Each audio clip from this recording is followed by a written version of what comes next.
Assalamualaikum warahmatullahi wabarakatuh. Liridho ilahi ta'ala wa husna bibarakati suratil fatihah. A'udzubillahi minasyaitonir rajim. Bismillahirrahmanirrahim. Alhamdulillahi rabbil alamin. Ar-Rahmanir-Rahim. Maliki yaumiddin. Iyyaka na'budu wa iyyaka nasta'in. Ihdinas siratal mustaqim. Siratal ladzina an'amta 'alaihim ghairil maghdubi 'alaihim waladdallin. Bismillah, alhamdulillah, la haula wala quwata illa billah. Asyhadu alla ilaha illallah wahdahu la syarikalah wa asyhadu anna sayyidana Muhammadan abduhu wa rasuluhu la nabiyya ba'dah. Allahumma ya muqallibal qulub tsabbit qulubana ala dinik. Allahumma aftah qulubana ka futuhil arifin wan nawwir qulubana bihidayatil yakin.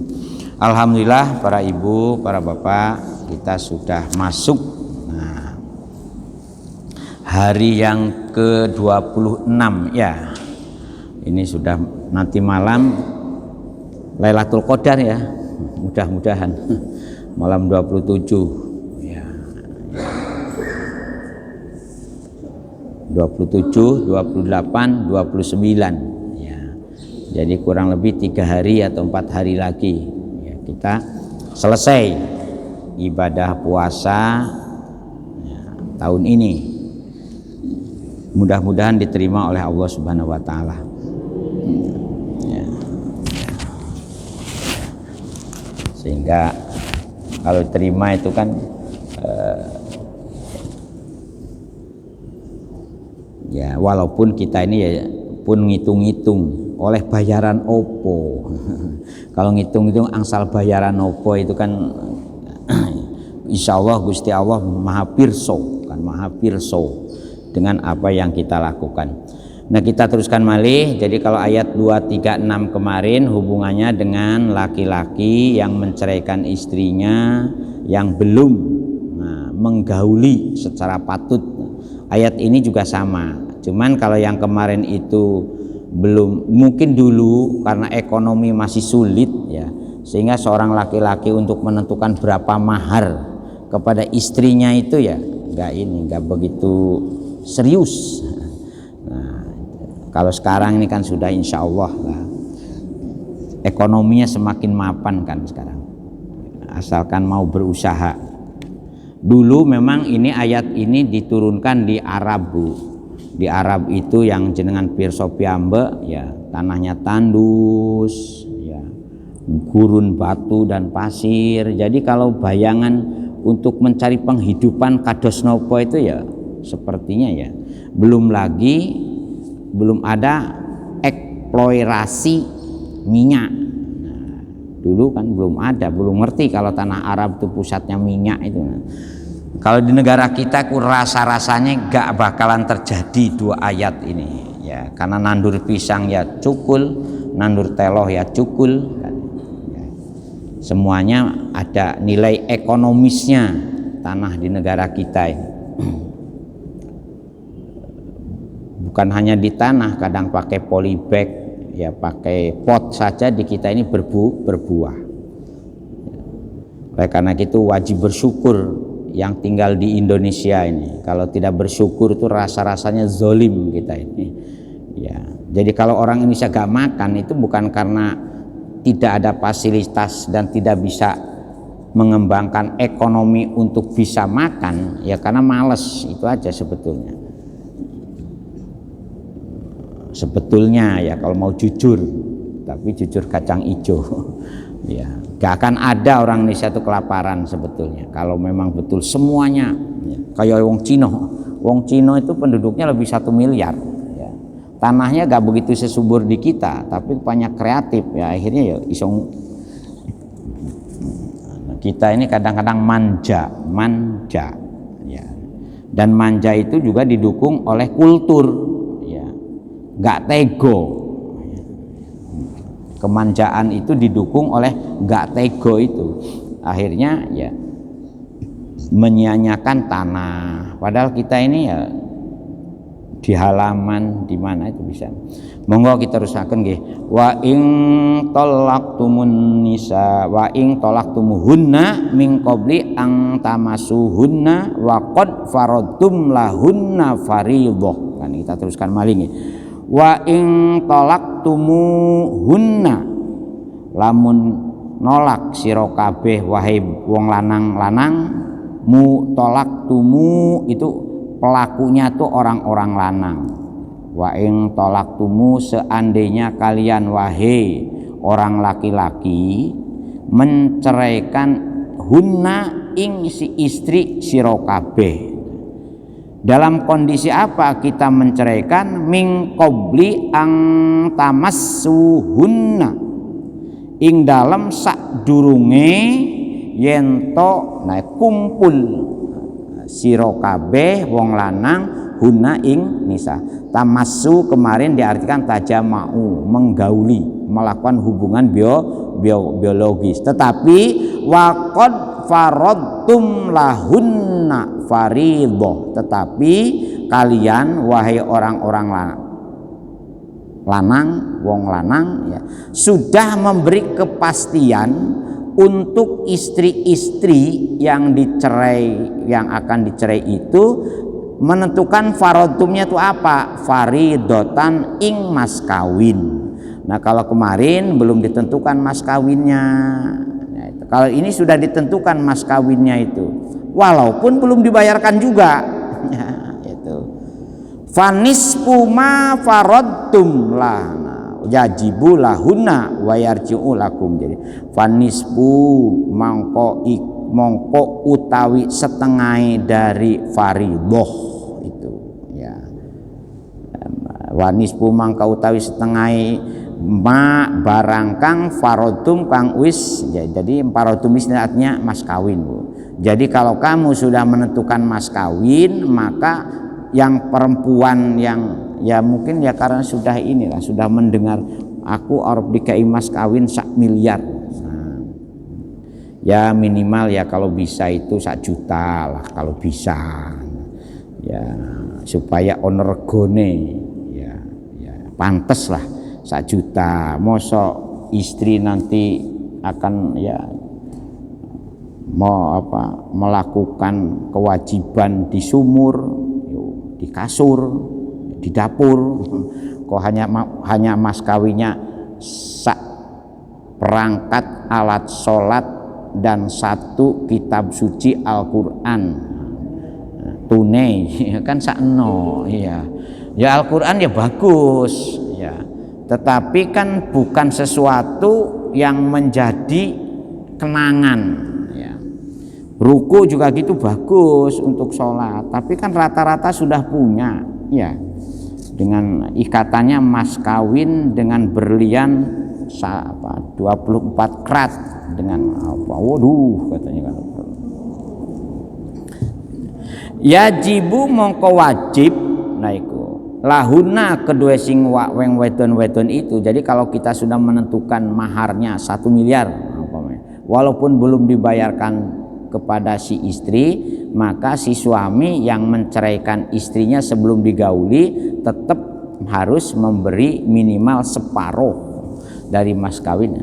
Ya memang mas kawin itu kan ada dalam teori lama ada istilah mahar misil. Nah, itu teori lama ya.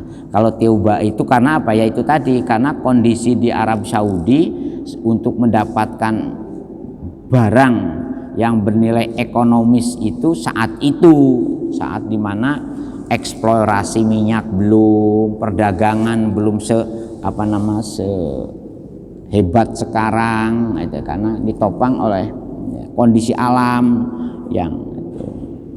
Illa ayakfuna, illa angin kejobo, kecuali ayakfuna ya, jadi yen to nyepuro sopo si wedo itu ya. Oleh karena kalau memang yang perempuan itu memaafkan, tidak mau menerima separuh dari maharnya itu ya, fayatruknahu mangka ninggal tidak perlu bayar makanya. Sopo sing wong lanang hu ing nisbu separuh dari mas kawin.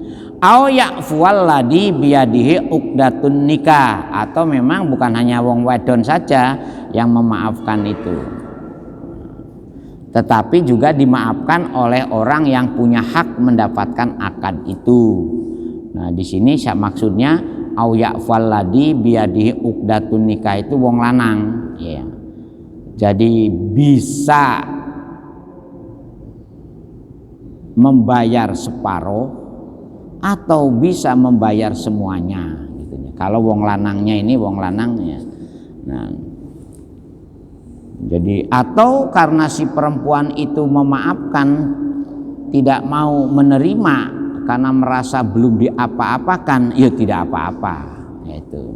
Makanya terusannya ayatnya au wa ang ta'fu aqrabu littaqwa.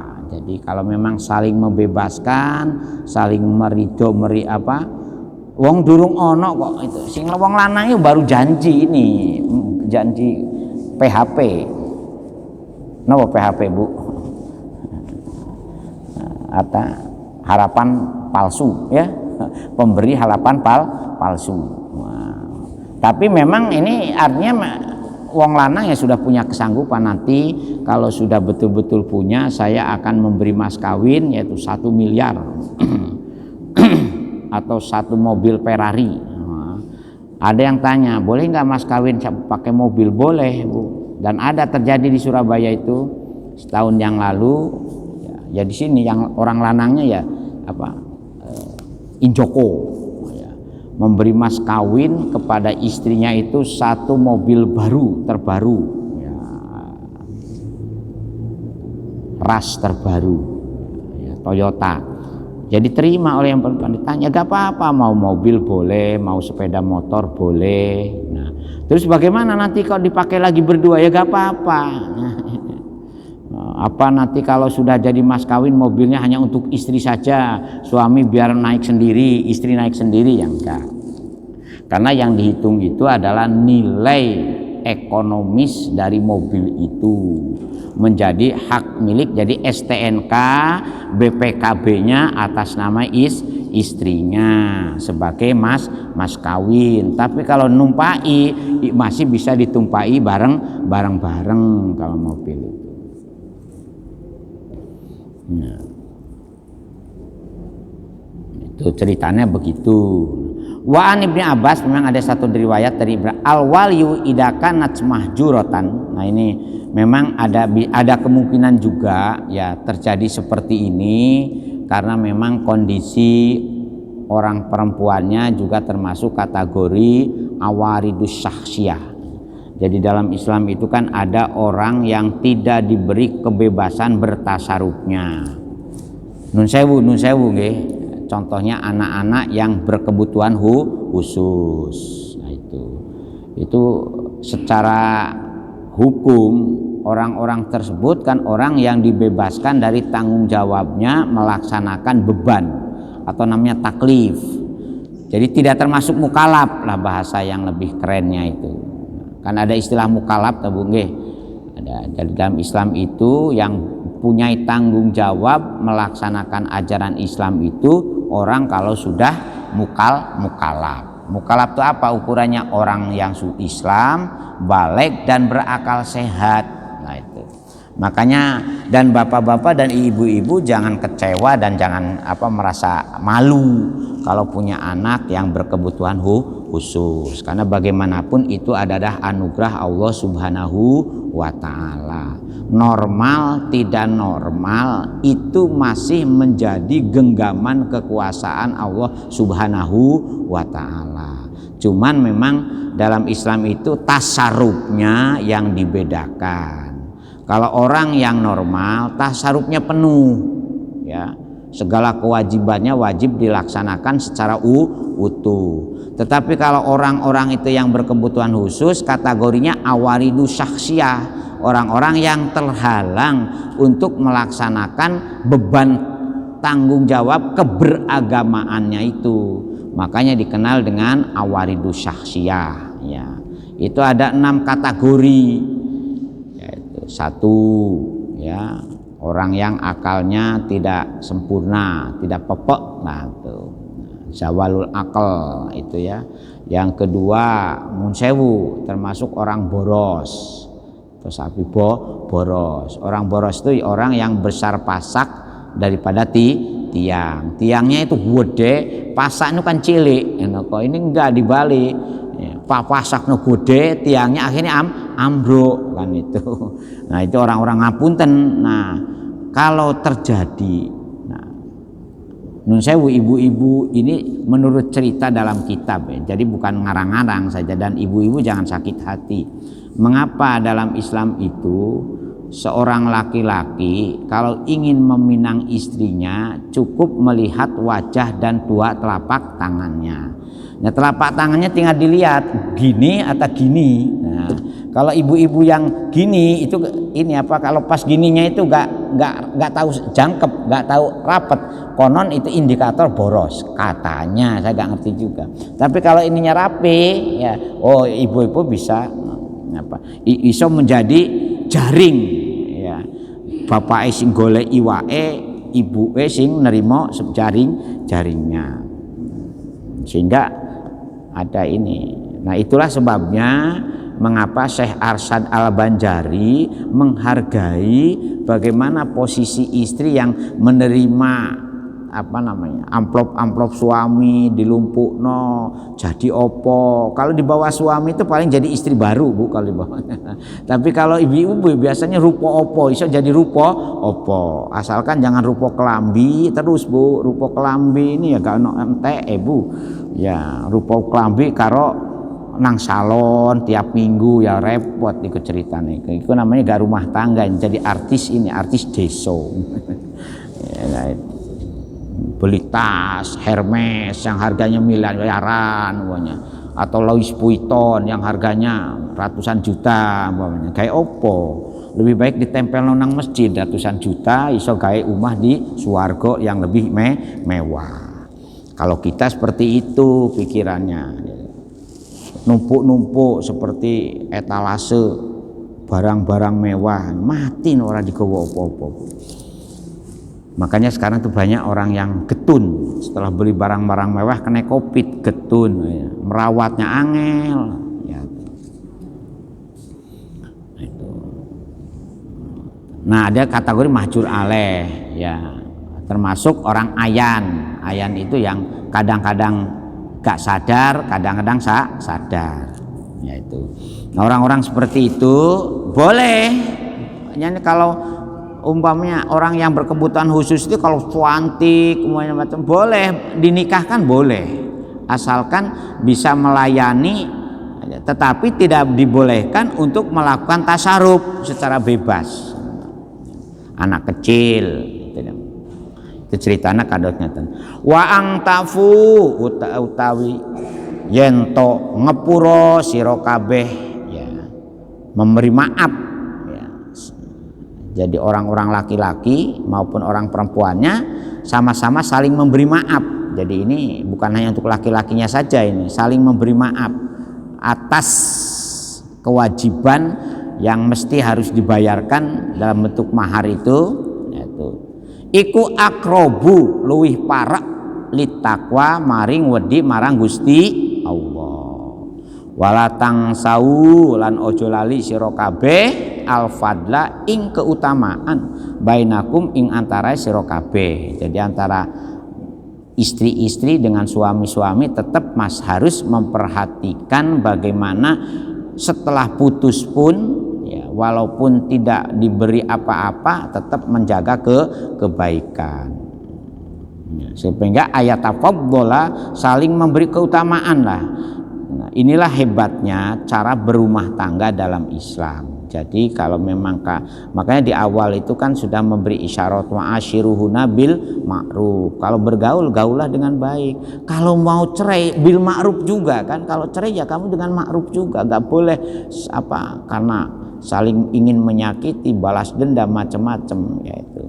Jadi setelah Pak imsakun au tasrihun bi ihsan kan. Pak imsakun bi au tasrihun bi ihsan. Kalau kamu ngeker hingga rujuk kembali ya dengan cara yang baik, au tasrun bi ihsan, atau kamu melepas bekas istrimu itu ya dengan baik juga, kan ayat sebelumnya seperti itu, sehingga tetap persaudaraannya terjalin dengan baik ya. Kalau tidak menjadi, apalagi kalau sudah punya anak ya, sehingga secara psikologis anaknya tidak terbebani secara emosional sekalipun orang tuanya berpisah. Nah, jadi di situ akrobuli takwanya itu tetap harus mendahulukan bagaimana wedi nang Gusti Allah di atas segalanya, kan itu. Inna wa satune Gusti Allah iku bima maring nopo mawon tak maluna kang podo agawe sira kabeh ya iku basirun, nah, zat kang moho mirsani. Basirun itu di atas melihat, jadi melihat di atas melihat ya apa jadi ini apa namanya mirsani sungguh-sungguh gitu loh.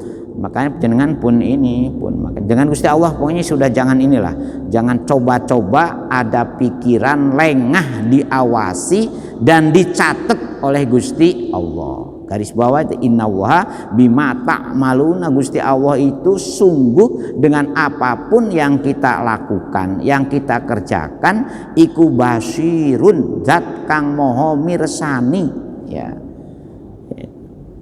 Bahkan mirsaninya itu bukan hanya dengan indrawi yang berhubungan, nah jadi basir. Payujaji moko bakal bales sapa Gusti Allah kum ing sira kabeh bihi kalawan apa mawon yang kita kerjakan. Maten bumi. Jadi Gusti Allah tidak akan lengah, sekecil apapun yang kita kerjakan akan dibales. Sering saya sampaikan, ingkana khairon fa khairun, ingkana syaron pasarun, ingkana amaluhu. Seandainya kamu berbuat baik, maka balasannya juga baik. Seandainya kamu berbuat jelek, berbuat olok, berbuat kerusakan, maka balasannya itu juga hal-hal yang menyakitkan.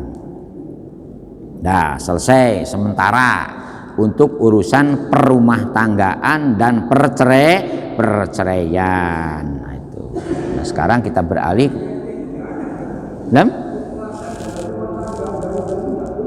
Nggak boleh, Pak. Jadi memang ada ayat yang memberi isyarat kalau perempuan kategori nusuz.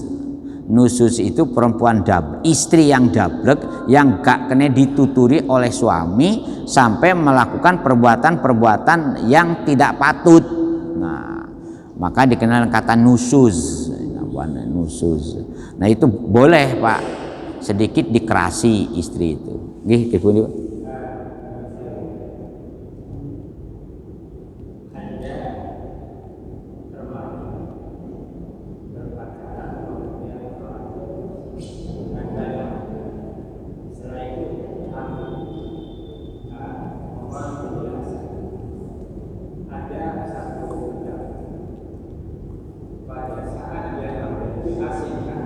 Kemudian pernikahannya nanti kalau sudah ada, tapi ada juga segera dikawinkan. Ini kalau jelas mengakui siapa yang mengakui. Kalau tidak jelas dan semua tidak mengakui, maka ada upaya ini segera dikawinkan sekalipun bukan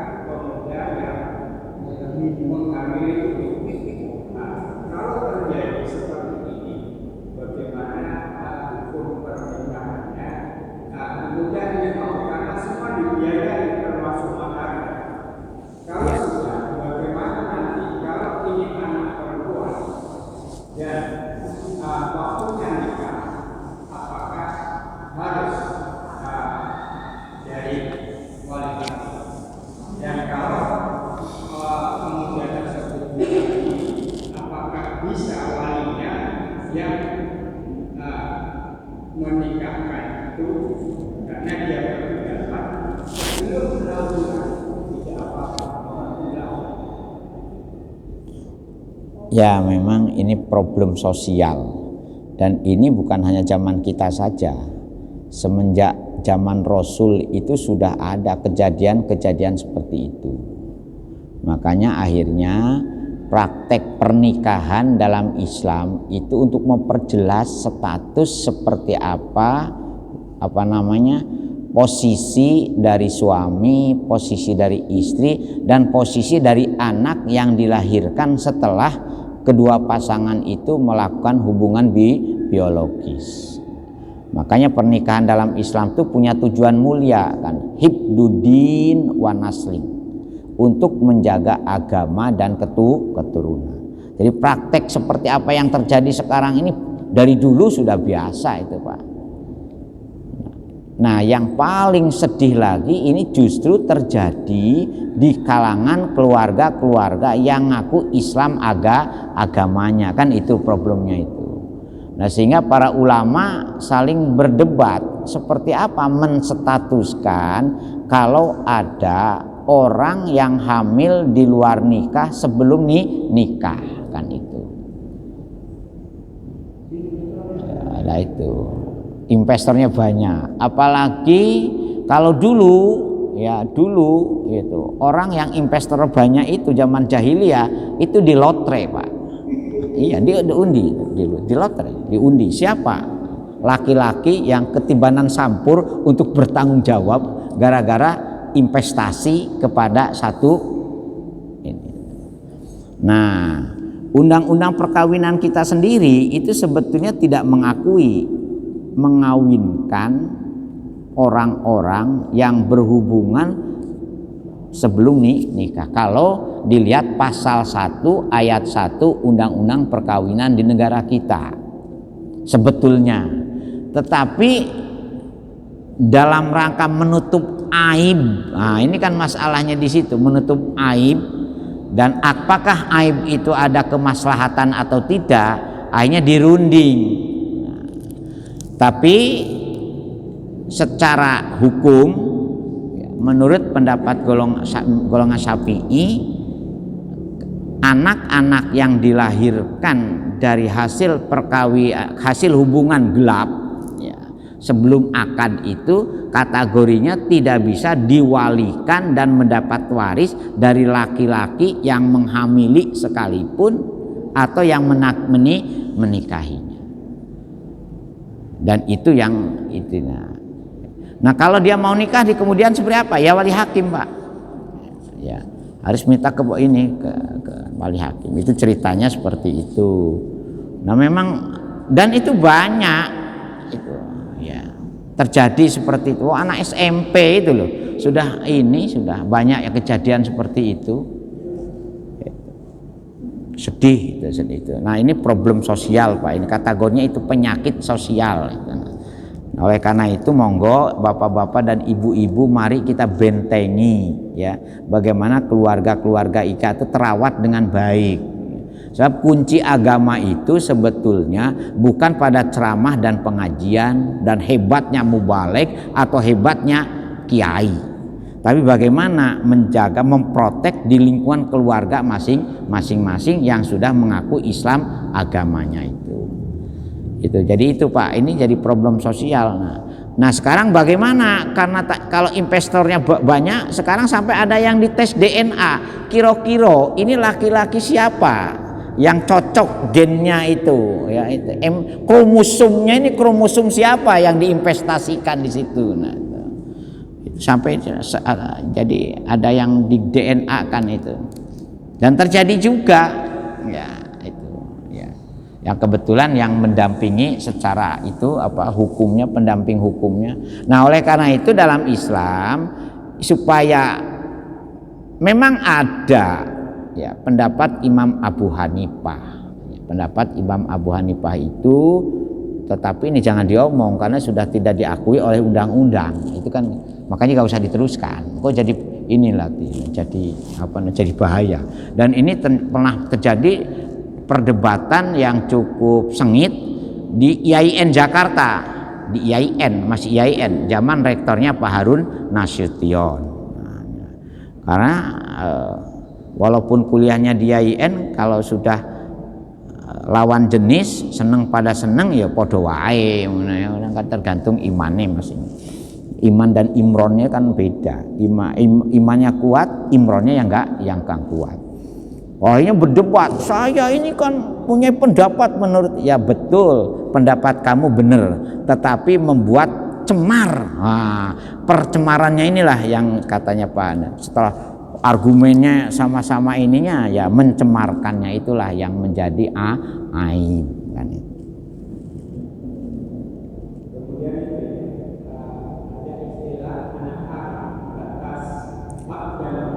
Nah sebetulnya tidak ada Pak anak haram. Anak hasil zina itu anaknya yang tidak berdosa Pak. Yang berdosa itu orang tuanya.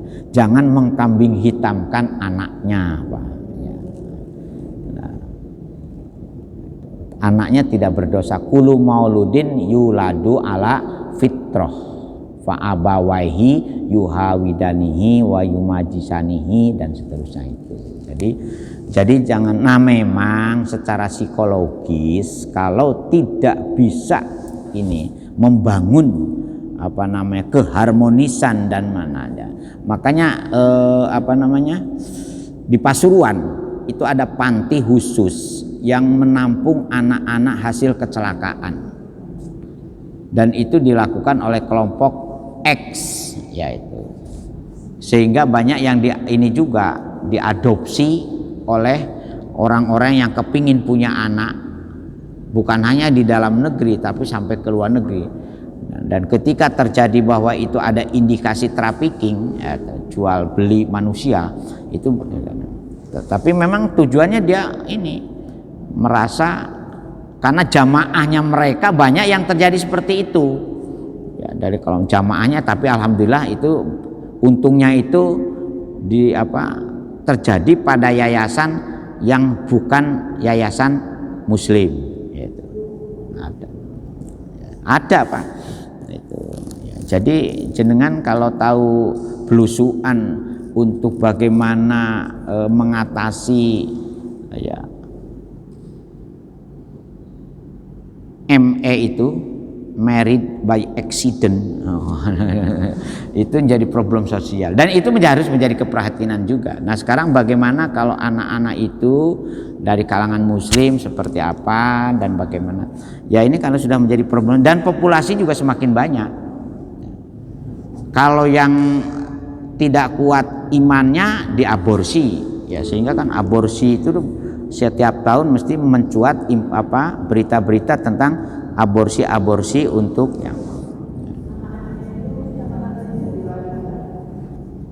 ya, kalau secara warisnya nggak berhak mendapatkan warisan, tetapi masih memungkinkan mendapatkan wasiat atau hibah atau hadiah. Ya mosotego, kan gitu akhirnya. Walinya hakim Bu, wali hakim, nggak boleh wali lain. Jadi walinya wali hakim.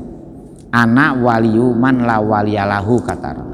Jadi wali hakim, jadi pejabat negara ya, dari presiden sampai bupati gubernur itu harus punya tanggung jawab ana waliyu man la waliyalahu. Walaupun sekarang pendelegasian ana wali man la waliyalahu itu kepada kepala-kepala KUA, tetapi harus ada putusan pengadilan dulu ya, untuk menentukan apakah ini ruwet. Makanya mari kita ini kembali kepada ya bagaimana ya, agak berat juga memang di negara, karena ya, sistem sosial di kita ini itu kan dari awal ketika kita mau mendirikan negara baru itu varian pikirannya ini kan sudah ada yang ingin sekuler, dan kelompok manusia nasionalis sekuler itu juga sangat berpengaruh di awal kemerdekaan sampai masa Orde Baru terkait dengan bagaimana mendesain pendidikan yang dilola oleh negara. Untungnya ini kita ini masih ada Kementerian Agama satu sisi ya. Itu. Jadi memang berat Pak di negara-negara yang bekas ya jajahan Eropa itu, jadi itu beratnya di situ. Ya naudzubillah min dzalik lah. anggap saja itu sebagai sebagai yang perlu kita literasi secara sadar. Makanya saya berharap kenapa kita ini anak-anak harus dibimbing. Tugas orang tua 3 itu, yaitu pertama kan ayuh sina ismahu, berilah anakmu itu dengan nama yang baik.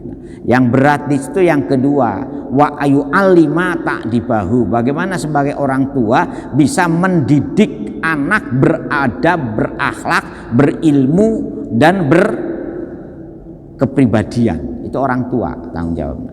Nah yang ketiga, tanggung jawab kita ini ayu zawija ida balago, menikahkan kalau anak itu sudah dewasa. Ceritanya ngoten nggih. Nah kita teruskan satu ayat lagi nih. Hafidu ala sholawati wa sholatil wusto hafidu. Nah ini dalam rangka membangun keluarga yang baik ini. Hafidu ngerekso sira kabeh, he bapak-bapak maupun ibu-ibu, ngerekso menjaga secara istiqomah ala sholawati wa sholatil wusto, ing atase piro-piro sholat. Ya, maksudnya ini sholat yang 5 waktu, biadaiha, dengan nohoni, dengan melaksanakan secara sungguh-sungguh, pi auqatiha, ing dalem nepati waktu-waktune sholat yang 5 waktu itu, wa sholatil wusto, lan sholat kang tengah-tengah. Nah di sini ada 2 penafsiran. Sholat tengah-tengah itu sholat asar atau sholat subuh. Nah itu. Hafidu, maka ngerekso menjagalah, rawatlah secara istiqomah kita melaksanakan sholat 5 waktu, ya, dan secara khusus terutama sholat asar atau sholat subuh. Ada yang juga mengatakan awid duhru atau sholat duhur, aigoruhuma. Tetapi menurut pendapat yang yang lebih kuat, ya, sholat wusto ini adalah sholat asar. Wakumu lan jumeneng sira kabeh ing dalam mempraktekkan sholat lillahi semata-mata karena Gusti Allah. Makanya jangan hitung-hitung pahala, ya. Pasolli li rabbika, sungguh sholat yang kamu praktekkan hanya semata-mata karena Tuhanmu kan.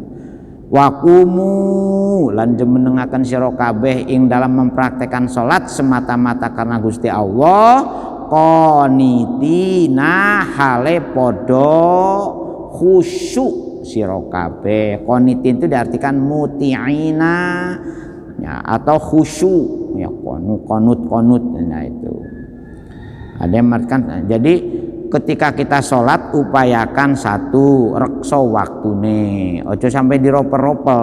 Sholat duhur diroper karo asar, atau udah mepet-mepet. Nah, sholat duhur sudah habis kan gak apa-apa Pak, walaupun 1 rakaat waktu sholat nututi waktu sholatnya. Nah, habis sholat duhur langsung dipepetkan asar, atau asar menjelang srengenge terbenam, itu gak oleh kalau bisa, kecuali sholat isya memang, ya.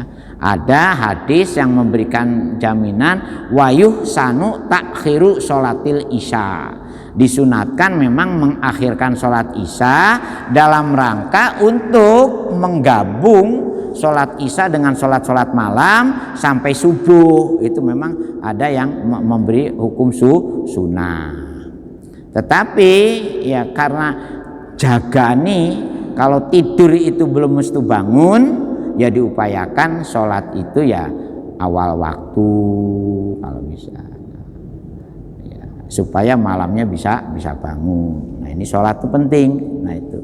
Nah, setelah rumah tangga dijelaskan, setelah cerai, maka benteng yang bisa mengkokohkan kehidupan kita ya sholat itu, badiru ila sholati. Makanya kalau ada hadis, kalau kamu susah badiru ila sholati, bersegeralah kamu sholat. Kalau kamu emosi juga begitu kan, la taghdab innal ghadab minasyaiton, jangan marah. Kalau kamu marah itu sebetulnya sudah terkena awu-awunya setan itu. Makanya begitu marah segeralah berwudu kan itu. Nah kalau masih dengan wudu masih belum lerep, maka badiru ila sholati, bersegeralah kita melakukan sholat. Dan sholat ini harus diilmu saestu nggih, mulai dari syaratnya, rukunnya, kehusuannya.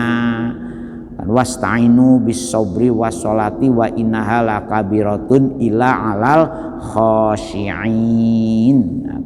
Apa ukurannya khusyuk itu? Alladzina yadunnuna annahum mulaku rabbihim wa annahum ilaihi raji'un. Jadi sholat itu memang sebagai relaksasi komunikasi dengan Gusti Allah.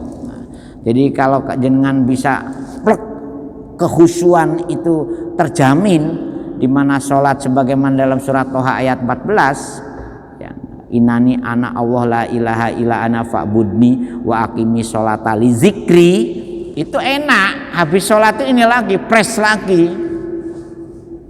Bahkan Sayyidina Ali ketika ditombak itu untuk nyabut tombaknya, nanti saja kalau saya sholat tolong tombak yang nusuk saya ini dicabut. Bayangkan ini, karena memang sholat khusyuk itu enak, bisa tumak ninah. Nah supaya makanya sholat itu kan dikancing dengan Allahu Akbar, Allahu Akbar. Kita gak boleh ingat apapun selain Allahu Akbar. Coba mau ruku Allahu Akbar, ya kan? Mau sujud Allahu Akbar, bangun sujud Allahu Akbar, sujud lagi, mau bangun dari sujud Allahu Akbar lagi, dikancing. Maunya antara jeda antara setelah takbiratul ihram baca Fatihah, kalau masih memungkinkan, masih bayang-bayang pada hal yang lain, ditutup dengan Allahu Akbar lagi. Ini kan gitu. Begitu selesai surat Allahu Akbar, ruku, bangun ruku, sami Allahu liman hamidah, sami Allahu liman hamidahu. Sungguh panjenengan Gusti zat ingkang moho midanget tiang-tiang kepada tiang-tiang yang selalu memuji panjenengan. Karena ruku itu bahwasannya kan apa? Subhana Rabbiyal adimi wabi hamdi. Kalau sujud Subhana Rabbiyal a'la wabi hamdi. Jadi itu betul itu apa dihayati betul. Nggih panjenengan Gusti moho midanget dumateng tiang-tiang yang selalu hamidahu, yang selalu bertahmid ya kepada panjenengan. Jadi sholat itu tidak sampai gelayaran, artinya itu qonitin itu di situ. Seorang yang sholat itu ya artinya tidak gelaya, tidak sahun, tidak gelayaran. Sing diomong apa, sing diinget apa, inget imame ya ora pate entos, imame dipaido ketika sholat, repot. Bahkan suamine ketika sholat masih dimaki, wah bojoku gak tanggung jawab, dino iki gak ngawe duit. Waktu sholat sing dipaido suamine, kapan pangerane diiling-iling. Nah banyak, oleh karena itu monggo kita ilmu saestu nggih ya napa sholat khusyuk niku. Konit iki kados napa? Konitin niku kados napa? Sholat sing khusyuk niku. Kila utawi menurut satu pendapat konitin itu diartikan muti'ina li qaulihi sallallahu alaihi wasallam kullu kunutin fil Quran fahuwa ta'atun.